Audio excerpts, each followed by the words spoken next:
Greetings, Shawn Persinger back once again for another lesson for Elixir guitar strings. Today I'm going to show you how to start building a jazz chord vocabulary. Before we get started, this guitar I've been playing a lot for lessons recently, my Taylor 310, is strung with Elixir nano webs, 10 to 47. Again, kind of light for jazz, but it's a good strings that I like. It's a good gauge, and for me, it's if I'm more comfortable with the lighter gauge, that means that I can play better rather than struggling with heavier strings.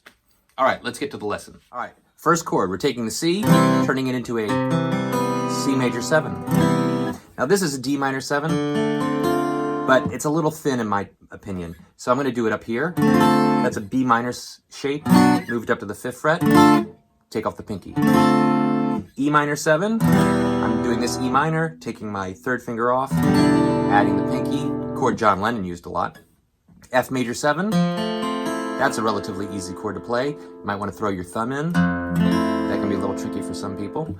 The Jazzy G, to start, we're going to just do a G bar chord, like an F chord, moved up 2 frets. Take the pinky off. There's our G7, A minor to A minor 7, taking off my 3rd finger. You could add the pinky. Nice chord. And the final one in this key is a B minor 7 flat 5, also known as a B half diminished. Finally back to our C major 7. Now those are nice if you've been playing a lot of cowboy chords, but you want to move on to these closed bar chords. So the C major 7 turns into this shape. By the way, make sure you download the sheet music for this because there is a link below. C major 7, D minor 7, same as before, E minor 7, F major 7, the same as that C but up at the 8th fret. Here we get a really hip chord. G13. I can remember learning that chord as a kid and thinking, oh, I know how to play jazz. A minor 7. Some people play it like that. Sometimes I do it with this with my thumb. We just did this B minor 7 flat 5. We're going to do it again up here. So it's good to know 2 shapes for every chord. So B minor 7 flat 5. Again, I use my thumb, but you could also finger it like this. And then finally, a C major 7 up here.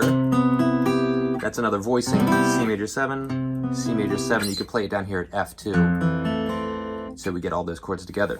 Now the great thing about these chords is that they're movable. So that C major 7 moved up a fret is a C sharp major 7.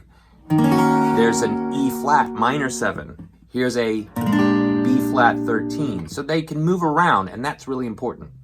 Now, let's put them to use. You don't want to just learn these chords isolated or running up and down the scale. You want to put them into context of songs. So I'm going to put this into a circle of fourths progression, which shows up in Fly Me to the Moon, shows up in My Favorite Things, shows up in Take 5, shows up in a lot of jazz standards. Autumn Leaves may be the most famous one.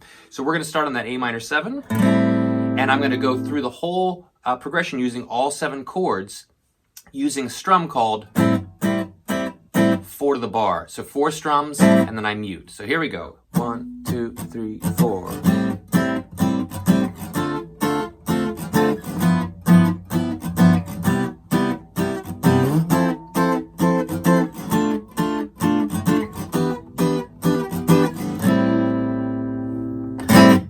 So that gives you a little context for these jazz chords. You could also do that with those bar chords, but hey, this is the jazz vocabulary lesson, so try working with both. As always, please subscribe, like this lesson, share it. You can also subscribe to my page, The Prester John Music on YouTube, and you can check out my book, The 50 Greatest Guitar Books. And as always, thank you so much for watching.